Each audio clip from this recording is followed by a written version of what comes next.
Buenos días. Buenos días. Ongi etorriak. Bienvenidos. Bienvenidas. Aurpegietan eta adinean ez ezik, gaur hizkuntzan ere aniztasuna. Beraz, egunon munduko hizkuntza guztietan. Pluralidad de procedencia, de sueños, de recuerdos, de edades.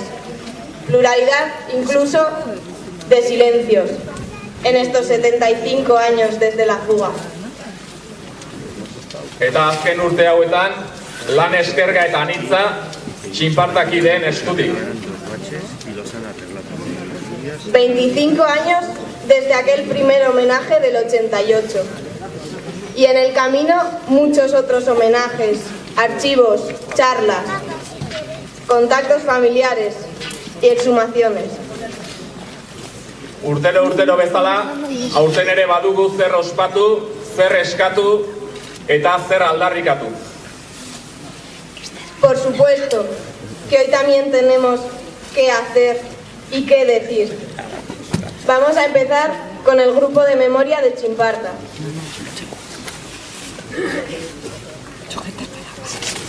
Egunon, ongi etorriak. 25 años recuperando memorias. 25 años desde aquel homenaje del 88, desde que Miquel y sus chavales y chavalas de la escuela indagaran sobre lo sucedido en este fuerte. 25 años desde que aquel grupo numeroso de presos se reunieron junto al monolito y cantaron 50 años más tarde su himno de la fuga. Y nació el primer libro de Félix Sierra, Negro y Apaisado. Después vinieron años de resistencia al olvido. Cada 22 de mayo un grupo fiel reunido a la tarde en el monolito y los danzaris bailando en la carretera.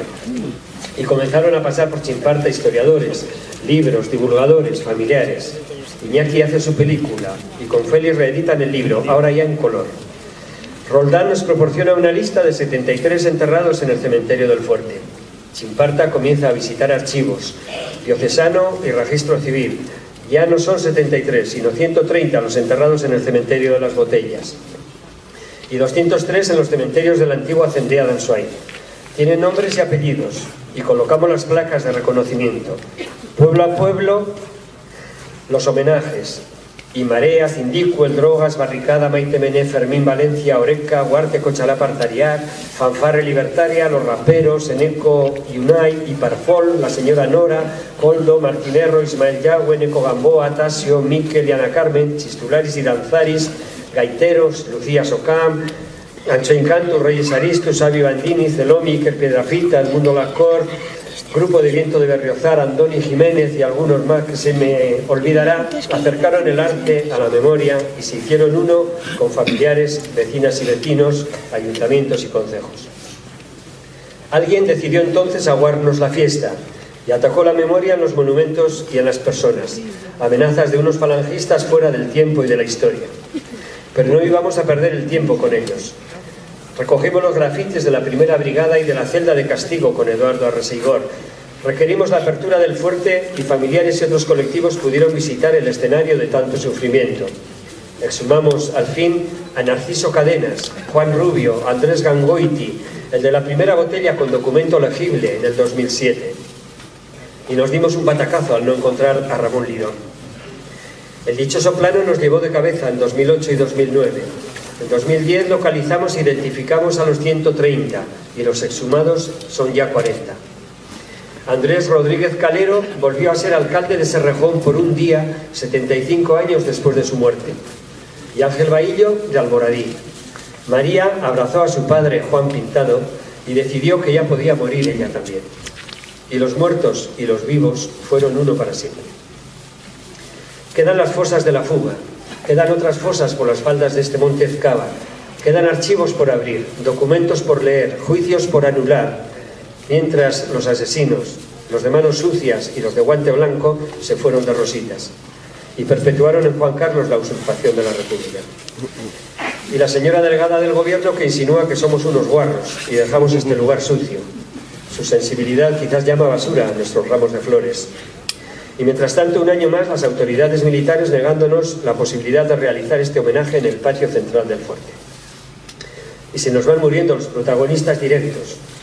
Pero la memoria ha roto los muros de este campo de concentración y su historia va viajando por toda Navarra y por Albatera, Lugo, Madrid, Cartagena, por Bruselas, pronto también por París. Y gracias al Ayuntamiento de Ansoain, que nos ha puesto todas las facilidades. Gracias a quienes habéis venido un año más a pesar de las condiciones.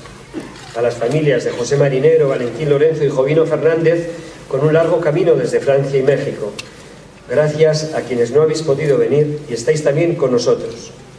A quienes habéis provocado estos 25 años de trabajo y a quienes nos vais a acompañar en los 25 siguientes. Eskerrik asko, un beso en nombre de todo el grupo. ¿Qué tal, Ekaitz? Si tú y yo, por primera vez y sin que sirva de precedente, pedimos a las personas de Txinparta que asomen la nariz y les dedicamos un bertso.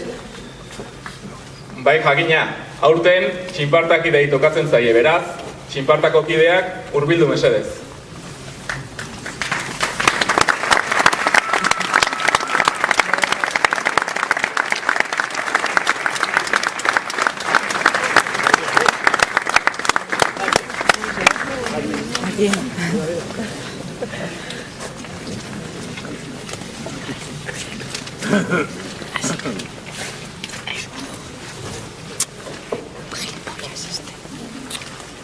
Bueno, por una vez nos lo digo también, ya que nunca me dejan.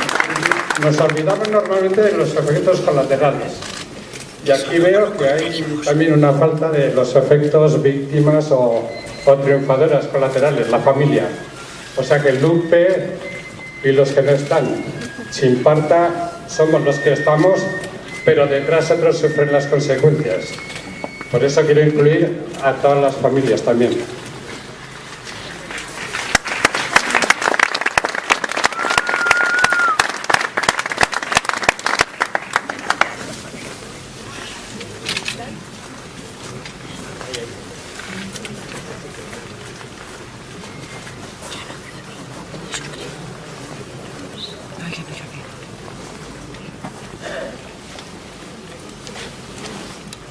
San Cristobal gainean, ezkaban barrena,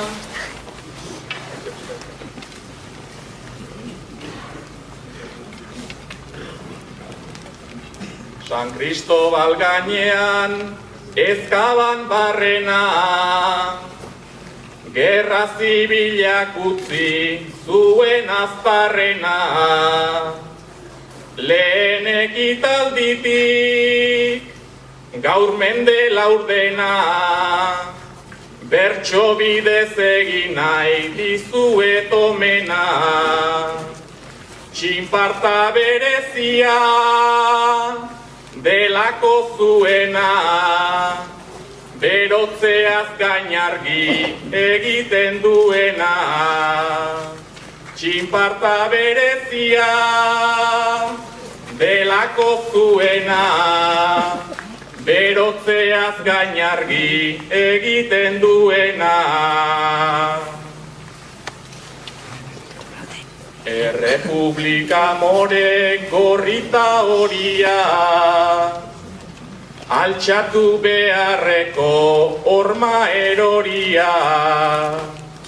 Urtetan ezkutatu arren hilobia, ezkabadenez ego luzeko txoria.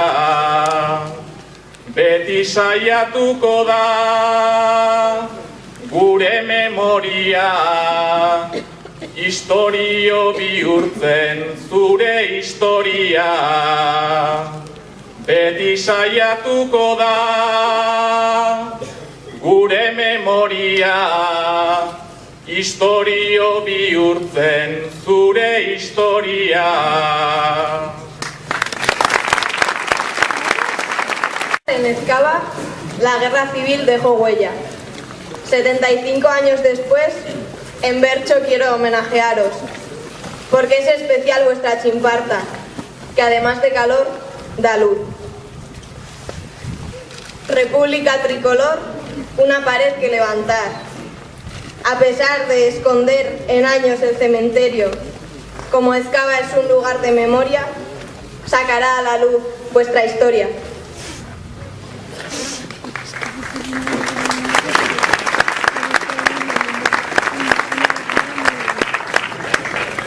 Ate hauen aurrean urtero egiten ditugun omenaldietan, senideak izaten dira protagonista eta erdigune. Eta gaur ere halaxe izatea nahi genuke. Senideak, familiakideak erdigune izatea. Es cierto. Los protagonistas de todos los homenajes son siempre los familiares. No es posible dar a todos la palabra, pero vamos a pedirle a Ángel Bahillo que nos hable de su abuelo, en nombre de todos y cada uno de los presos que pasaron por San Cristóbal. Muchos de ellos estuvieron aquí hasta ayer mismo, y otros muchos permanecerán aquí para siempre. Ángel Bahillo.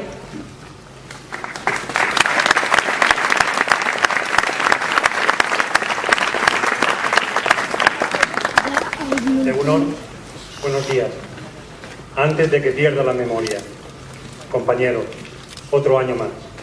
Hemos vuelto con nuestros familiares y amigos. Vemos como día a día, año tras año, van formando esta única y gran familia, tal y como éramos nosotros en nuestros años de encarcelamiento. Acallada ya mi voz con la muerte, es el corazón el que os habla, y me presento ante vosotros. Me llamo Ángel Bahillo Pastor, natural de Madrid. Soy republicano y militante político activo del Partido Comunista de España. En marzo de 1936, por nombramiento en Junta Gestora, fui elegido alcalde de Almoradí, pueblo de Alicante, situado en la zona de la Vega Baja del Segura, pasando posteriormente a desempeñar el cargo de juez de paz hasta mediados del año 1939, año en el que me detienen por defender a un gobierno democráticamente elegido por el pueblo, por defender nuestros ideales de justicia, libertad, igualdad, valores que hoy en día estáis viendo cómo se os van recortando. Al final de esta guerra no ganada, y sobre todo lo que respecta en defensa de todos nosotros, los del bando vencido, nos tocó vivir ese tiempo en el que las leyes se enmudecen, donde la primera víctima es la justicia. Ya lo decía en su época Quevedo, donde hay poca justicia es un peligro tener razón. Nosotros, vuestros muertos, estábamos cargados de toda razón. No iniciamos ninguna guerra.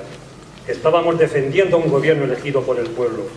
Aún así, vimos cómo se nos condenaba con falsas acusaciones en juicios carentes de toda validez jurídica, y tuvimos que cumplir toda clase de condenas injustas e inexplicables.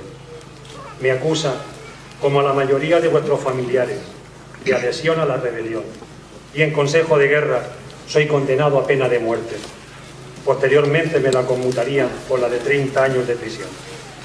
Con mi detención dejo atrás una familia rota, llena de miedos, condenada a padecer las represalias y obligadas al silencio y al olvido.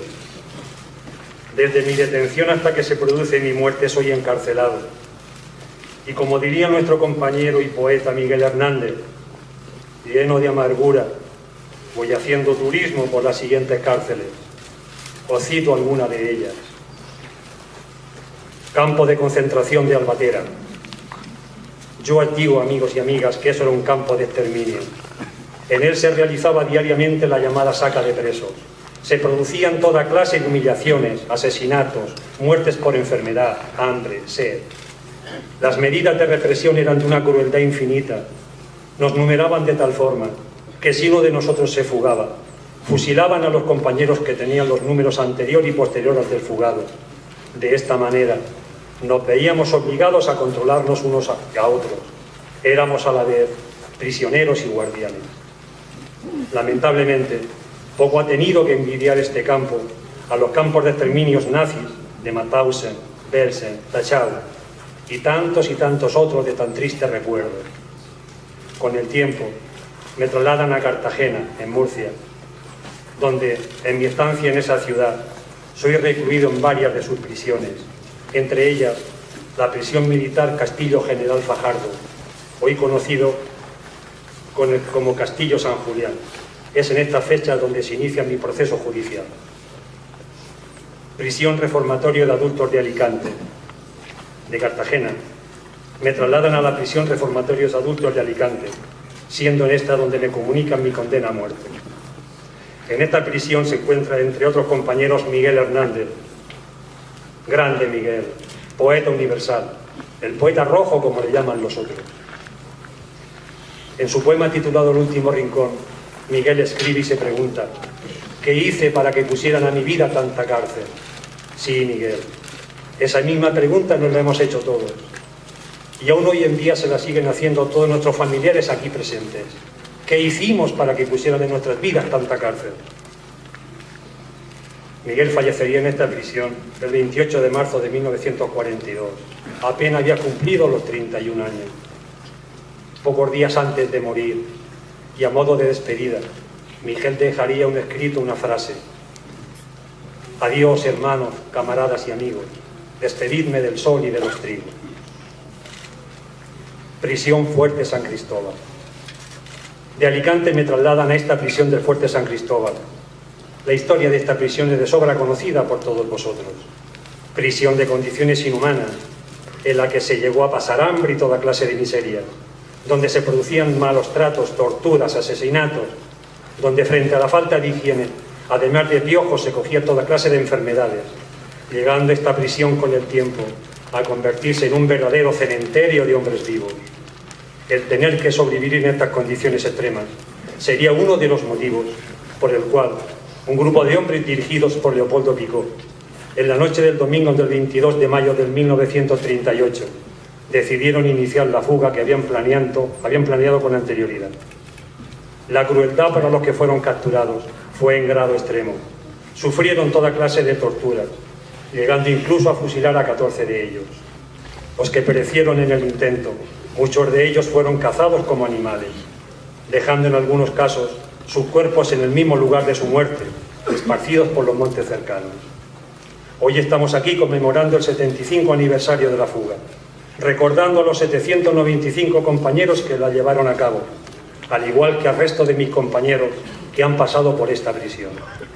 Por esto, nosotros, vuestros muertos, os pedimos a todos los aquí presentes que continuéis luchando en la recuperación de sus memorias, que sus nombres no caigan en el olvido y que no puedan ser borrados en la historia. Como diría mi compañero y poeta Miguel: cuánto penar para tener que morirse uno. Es en esta prisión en la que nos encontramos donde se produce mi muerte, el 19 de enero de 1945 por paro cardíaco, como consecuencia de la tuberculosis que padecía, siendo mi cadáver trasladado al llamado cementerio de las Botellas por mis compañeros Jacinto Castellanos Carrasco, Agustín Carrasco del Arco, Basilio Izquierdo Felipe, Jacinto Delgado y Medio, Juan Gaspar García y Francisco Jiménez Garde.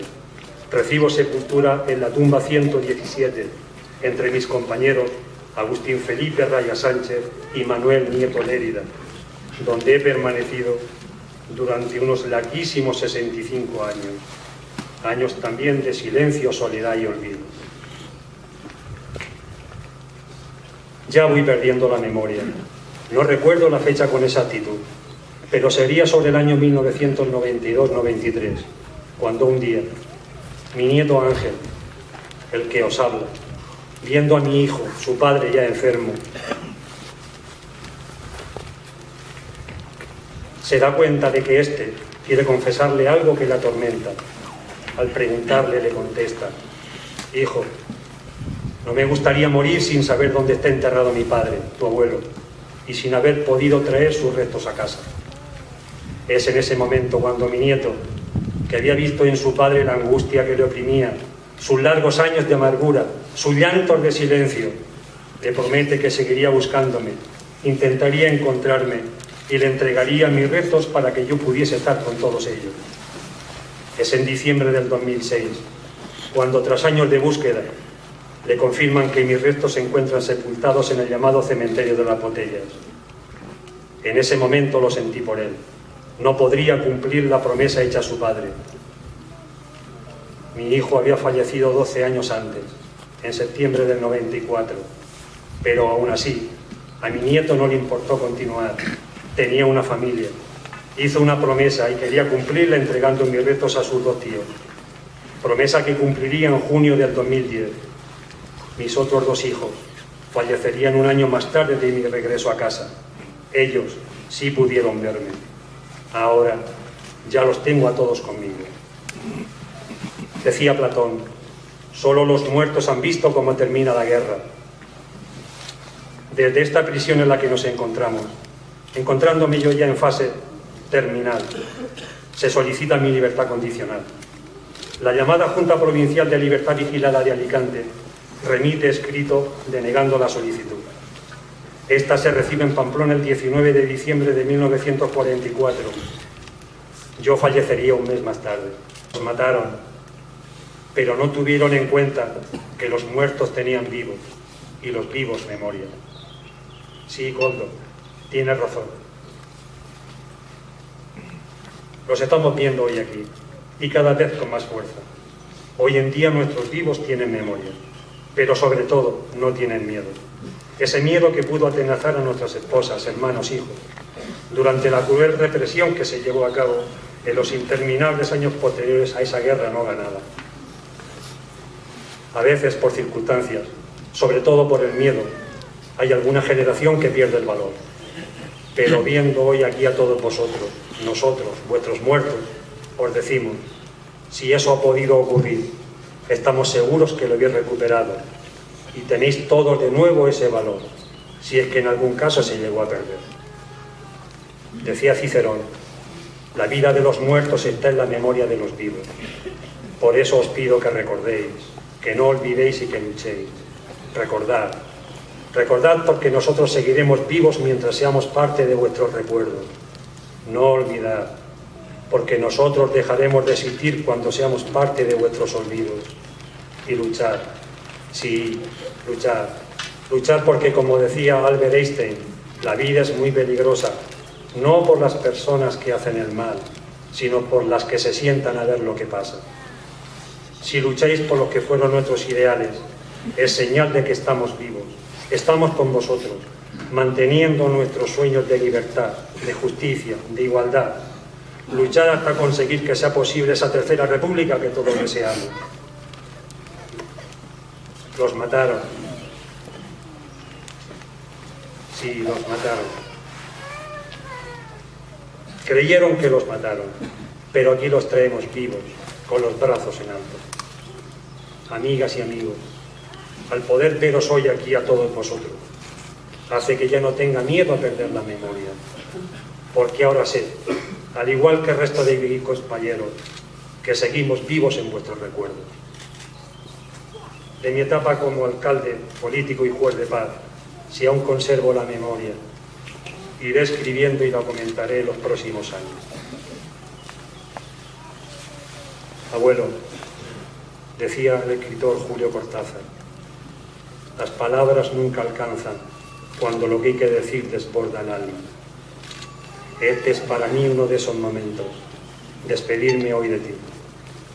Lo voy a hacer utilizando una parte de la letra de una canción del cantautor y compositor argentino José Larralde, de ascendencia vasca y árabe. Lleva por título Sobran las palabras. Aprendí a buscarte nada más, sin saber que estabas, tan adentro mío y más allá, de todo y de nada. Aprendí a llorarte sin saber que en cada mañana bajabas el sol para traer luces de esperanza. Qué extraño fue todo, ya lo ves, la vida que pasa. Y en la más austera desnudez sobran las palabras, sobran las palabras. Abuelo, de mi padre, tu hijo, aprendí a buscarte. Sin haberte conocido, aprendí a quererte y a llorarte. Hoy aquí, en este mismo lugar que fue tu última morada, te digo, Ángel Bahillo Pastor, republicano y comunista, me siento orgulloso de ser tu nieto y te doy las gracias. Gracias porque tú has hecho que me reafirmen esos valores que son los tuyos y que llegase a sentir ese mismo dolor que sintió Miguel Hernández a la muerte de su amigo de la infancia, José Marín Gutiérrez, para todos Ramón Sirger, y sentir también su misma rabia, esa rabia de querer escarbar la tierra con los dientes, de querer apartar la tierra parte a parte, a dentelladas secas y calientes, de querer minar la tierra hasta encontrarte y besarte la noble calavera y desamordazarte y regresarte. Sí, abuelo, regresarte, poder regresarte con los tuyos, con tus hijos, de los que nunca nadie jamás tendrían que haberte separado. Por eso, tu familia y las familias aquí presentes de tus compañeros os decimos: tened por seguro que seguiremos luchando hasta conseguir que se os haga justicia, porque esos otros pensaron que amparándose en una ley de amnistía injusta y que con el paso del tiempo se olvidaría todo, pero no será así hasta que se os pida perdón. Y como dijo una compañera, vosotros no pudisteis lograrlo, pero no estabais solos, porque nosotros estamos aquí. No lo perdisteis todos, porque nosotros estamos aquí. No luchasteis en vano, porque nosotros estamos aquí. Y nosotros somos la memoria de vuestro futuro. Abuelo, sabes que nos quedan juicios y condenas que anular, pero al menos ya estás con tu familia. Hoy, entre nosotros, nos sobran las palabras. Sobran las palabras. Es que ricasco. Muchas gracias. Martín, Berminezki eta hortik dabil, laugarren ieslariaren bila, baina bitartean guk jakin badakizkigu Frantziaraino iristea lortu zutenen izen abizenak. Eta gaur bere senideak hemen daude, lehenengo aldiz elkarrekin. Dentro de la desgracia de la cárcel, algunos encontraron una salida en la fuga. Es el caso de Valentín Lorenzo, de Jovino Fernández y de José Marinero. Sus familias, venidas desde Francia y México, se encuentran hoy reunidas por primera vez. Os pido que os acerquéis. Hay alguien que quiere cantar para vosotros.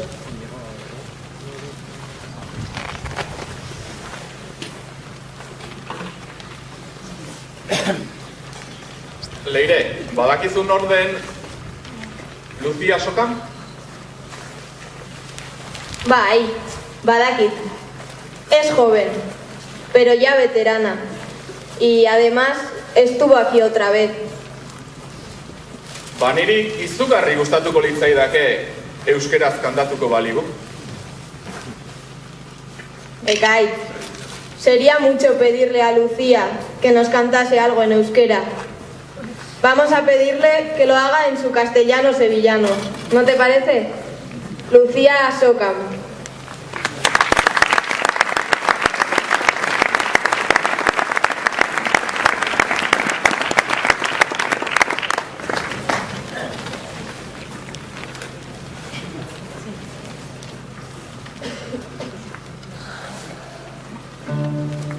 Bueno, yo la próxima vez que venga prometo aprenderme algo en euskera.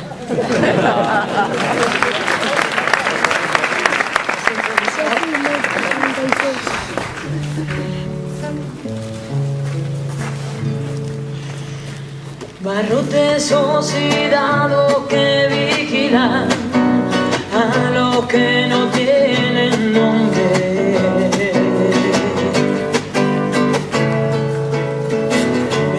En la lucha sin olvido de los hombres.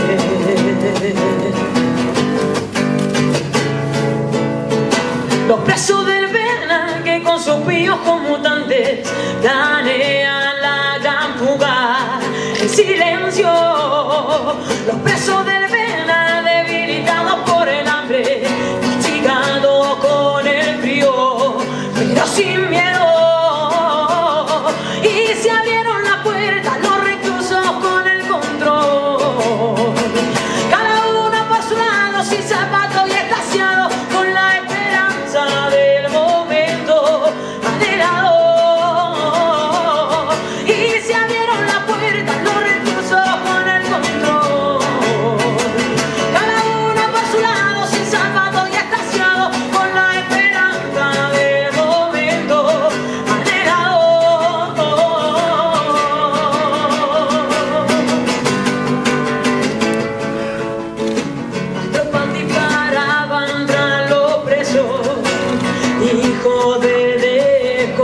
recuerdo.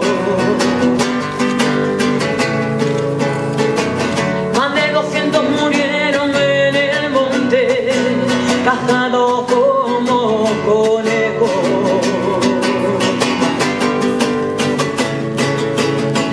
Los presos del penal no saben si es una trampa o si pueden escapar de ese infierno. Los presos del penal fueron valientes compañeros y sus huesos enterrados siguen sin miedo. Y se abrieron la puerta los reclusos con el control, cada uno por su lado sin zapatos y extasiados con la esperanza del momento anhelado. Los presos del penal desde aquel 22 de mayo fueron valientes compañeros y siguen sin miedo. Que faltara, yo que vengo de Andalucía, de una tierra en la que sufrimos una brutal represión y sobre todo a los hombres, ¿no? Y de una manera más especial a las mujeres, ¿no? No me refiero a las mujeres como a las que yo represento en mi asociación, a las que fusilaron, sino a las otras, las que en alguna ocasión raparon, le dieron aceite de ricino, las vejaron y tuvieron que sobrevivir a aquella época, aquellos 3 años de guerra, a la dictadura y a nuestra modélica transición que nos venden para llegar hasta nuestros días, para que sobre todo nosotros los más jóvenes conozcamos estas historias de primera mano, ¿no? Ya nuestras instituciones, el Estado se ha encargado de que seamos la generación más desinformada de la historia. Ya sabemos que existen 2 tipos de historias, una las que nos cuentan los vencedores y otra las que no nos cuentan, ¿no? Aquí tenemos la oportunidad de que sus familiares nos la están contando de primera mano y en este caso este homenaje es para ellas, para nuestras mujeres, para mis republicanas, como a mí me gusta llamarlas. Por eso, porque tuvieron la gran valentía de tirar de las riendas de sus casas y traernos hasta hoy, hasta nuestros días, estas historias de primera mano. Así que para ellas, para todas vosotras, para vosotras republicanas, muchísimas gracias.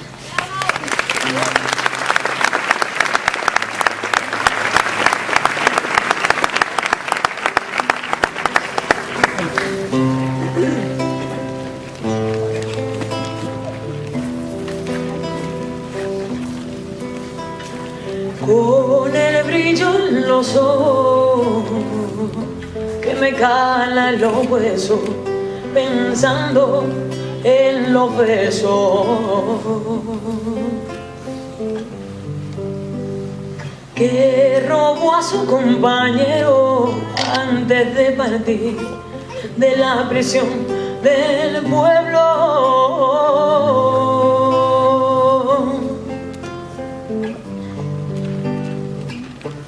Alimentándose de su propia sangre,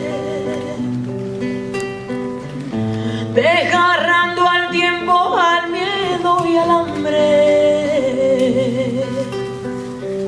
Republicana es su sonrisa, su mirada de mujer. Republicana es la fuerza que le late el corazón. Republicana es la esencia que habita en su casa, heredera de la sangre de mi tierra, amamantándonos de sed de libertad.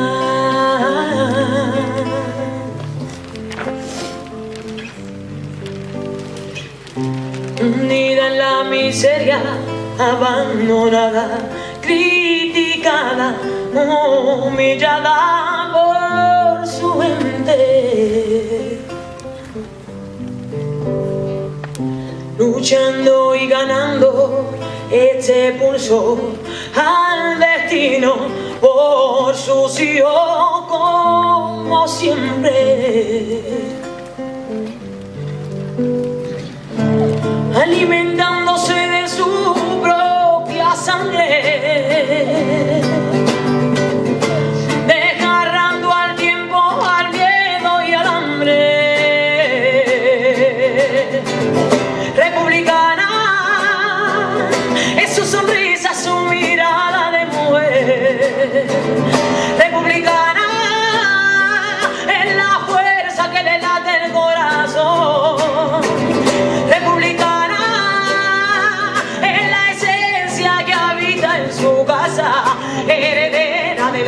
sangre de mi tierra, amamantándonos de sed. Y es ella la que siempre ha seguido adelante, sentadita en su sillita de Enea, a pesar de las trabas que le puso el poder. Es ella la que siempre consigue florecer, recordando tardes de primavera, tragándose el dolor y ahogando su pena, y sentadita en su sillita de Enea, tragándose el dolor y ahogando su pena. Republicana es su sonrisa, su mirada de mujer. Republicana es la fuerza que le late el corazón. Republicana y es la esencia que habita en su casa, heredera de la sangre de mi tierra, amamantándonos de sed, de libertad, amamantándonos de sed, de libertad, y amamantándonos de sed, de libertad. Pilar Marinero, aquí al fin, por primera vez. Bienvenida.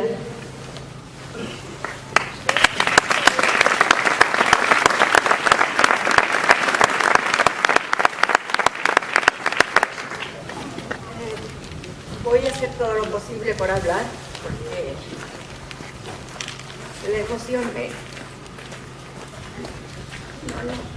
No sé explicarles lo que siento por estar en primera vez ante esta reja donde mi padre salió. Él tuvo la dicha de... Sufrió mucho, pero tuvo libertad. Pero hay muchos que no. Y me duele tanto él como toda la otra gente que quedó en el camino. Perdónenme. Creo que todo lo que venía es...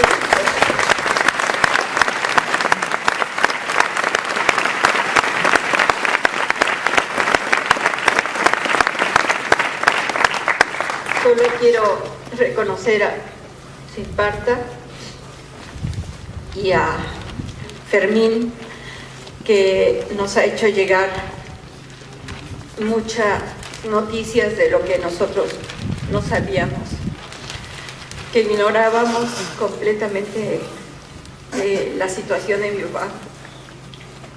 Y perdón, no puedo más.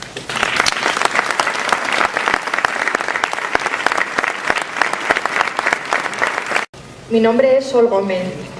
Traigo a este lugar de memoria la memoria de mi bisabuelo, Andrés Carriedo Callejo, natural de Valderas, León, de 59 años de edad, casado, de profesión jornalero.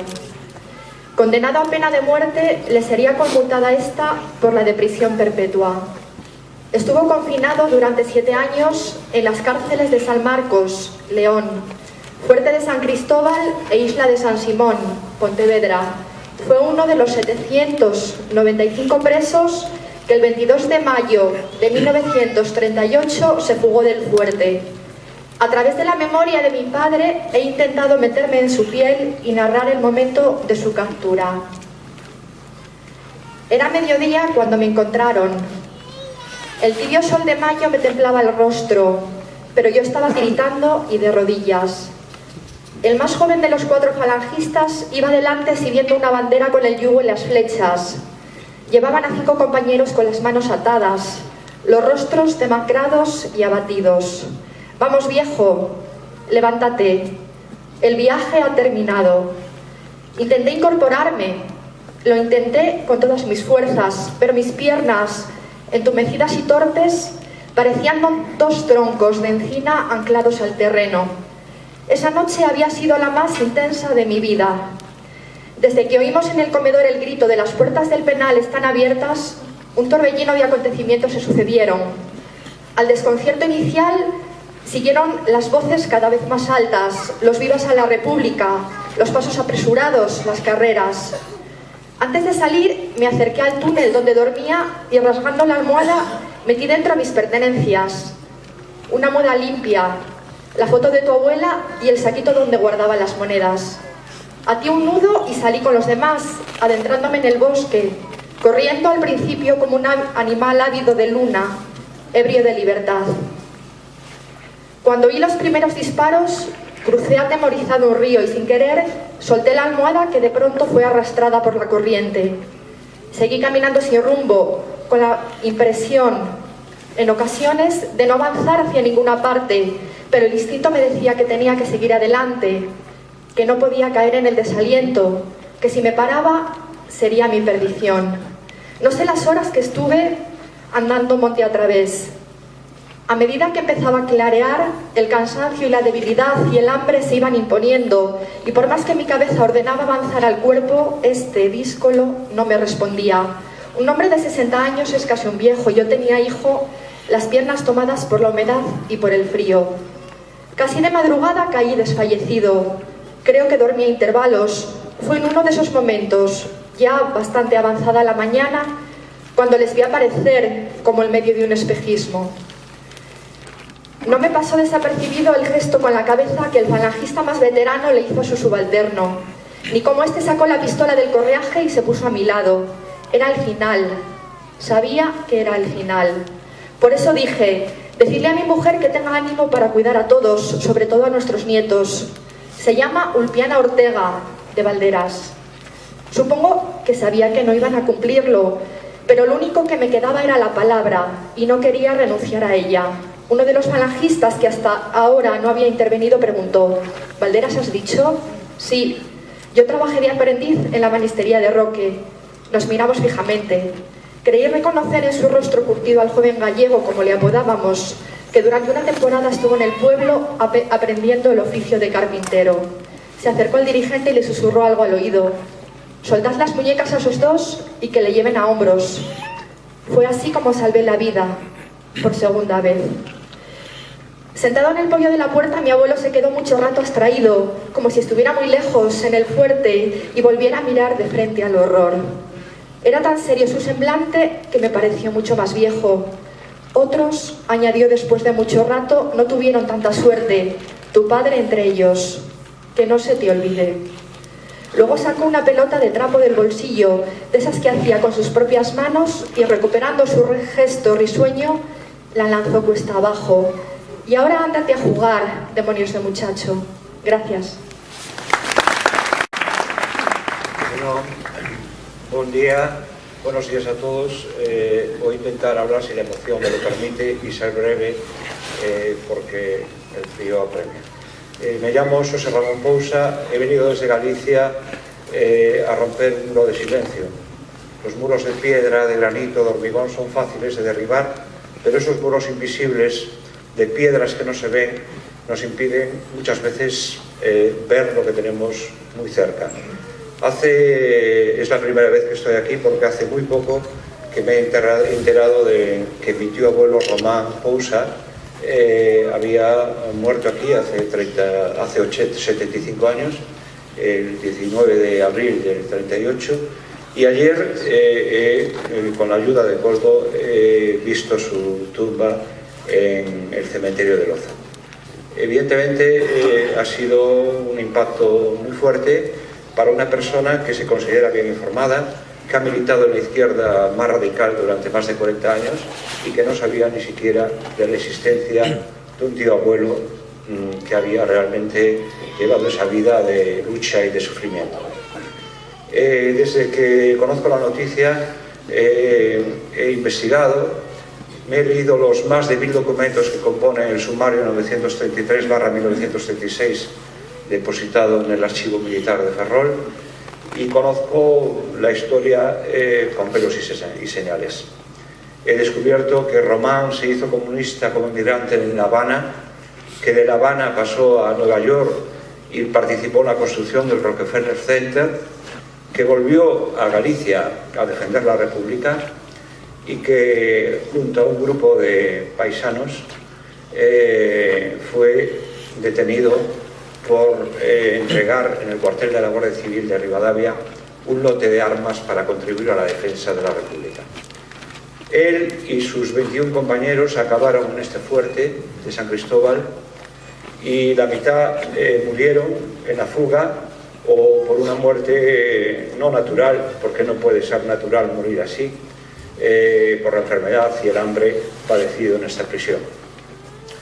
De esa gente que ha venido aquí, estoy convencido de que el 90% de sus familiares ni siquiera saben de la existencia de este fuerte, ni de que en sus inmediaciones están sus antepasados enterrados. Creo que estamos empezando a destruir ese muro de silencio que tanto daño nos ha hecho y que hasta que no lo derribemos completamente no podemos empezar a construir una sociedad justa, libre, en la que todos podamos vivir tal y como somos. Creo que la lucha que han llevado Koldo y todas las instituciones, organizaciones, personas anónimas que han luchado por la memoria histórica han hecho más por este país que muchos políticos de renombre, que incluso muchos partidos políticos. Creo que realmente aquí está la esencia del futuro que entre todos tenemos y debemos construir. Castelao, cuando se refería y dibujaba las atrocidades de Franco en la Guerra Civil, decía: no entierran cadáveres, están enterrando semilla. Creo que esa semilla está empezando a fructificar, como es el ejemplo de lo que hoy estamos viviendo aquí. Muchísimas gracias y perdón por...